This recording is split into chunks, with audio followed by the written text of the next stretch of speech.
আমার ছোট ভাইয়ের পরীক্ষা শেষ, তাই আমার বাসায় আসছে অনেকদিন পর। আর আমার জন্য কি কি নিয়ে আসছে সেটাই আপনাদের সাথে শেয়ার করব। হ্যালো এভরিওয়ান, আসসালামু আলাইকুম, welcome to my new another video. যদিও আমি কিছুদিন অনেক ব্যস্ত ছিলাম, এর জন্য ভিডিও আপলোড করতে পারিনি। আজকে ভাবলাম আজকে ভিডিও একটা আপলোড করব।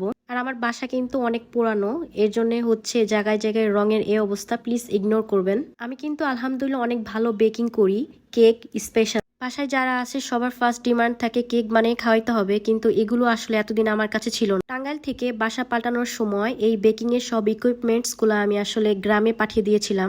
বাজারে ব্যাগ খোলার পরই দেখি আমার মা আমার জন্য নারকেলের খোসা পাঠিয়েছে। এগুলো কোন কাজে ব্যবহার করা হয় আপনারা অবশ্যই কমেন্টে জানাবেন। এরপর গ্রামে টাটকা খাঁটি গরুর দুধও ছিল, এখানে প্রায় 4.5 কেজির মতো দুধ ছিল।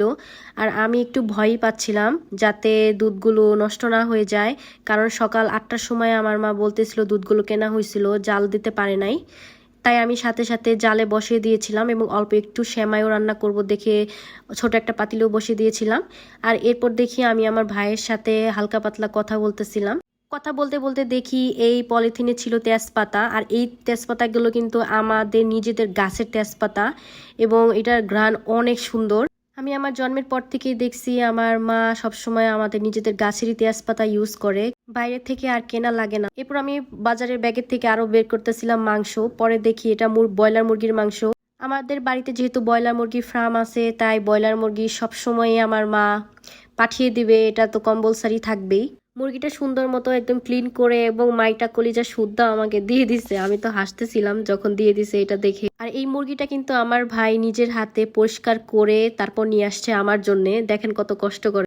এরপর আরো পাঠিয়েছে কচি কুমড়া, আর এটা আমাকে ভাজা খাওয়ার জন্যই পাঠিয়েছে আমার মা, যেহেতু যখন সে খায় আমার কথা মনে পড়ে তাই সে পাঠিয়েছে। সেদিন আমার মাকে ফোন করে বলছিলাম বড়া খাইতে অনেক মন চাইতেছে, তাই সে কুমড়া পাতা পাঠিয়েছে বড়া করে খাওয়ার জন্য। আর এখানে প্রায় 4 কেজির মতো লেবু ছিল।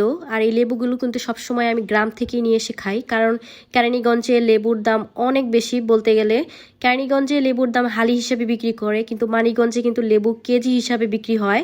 আর কেজি হিসাবে প্রায় 40 টাকা কেজি, আর এখানে কিন্তু প্রায় 40 টাকা হালি হিসাবে বিক্রি করে।